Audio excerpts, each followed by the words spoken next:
ও রাম ভক্ত, কালী ভক্ত, কৃষ্ণ ভক্ত, মতুয়া ভক্ত, অনুকূল ঠাকুরের ভক্ত, ও গাছের ভক্ত, মাছের ভক্ত, দয়ালের ভক্ত।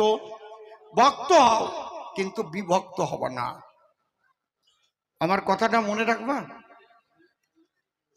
যদি তোমার কোনো সনাতনী বিপদে পড়ে, সমস্ত সনাতনীরা কার গলায় কি রুদ্রাক্ষের মালা না, আশার মালা না, তুলসীর মালা, এগুলো দেখে কিন্তু ওরা বাছাই করে মারে না, এক ধারসে মারে।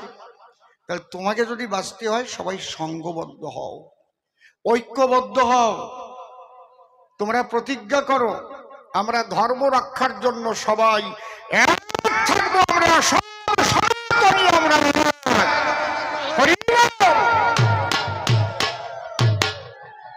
আমার এই কথাটা তোমরা মনে রাখো। আমরা কাউকে আঘাত করব না, কিন্তু আঘাত করতে আসলে আমরা ছাড়বো না।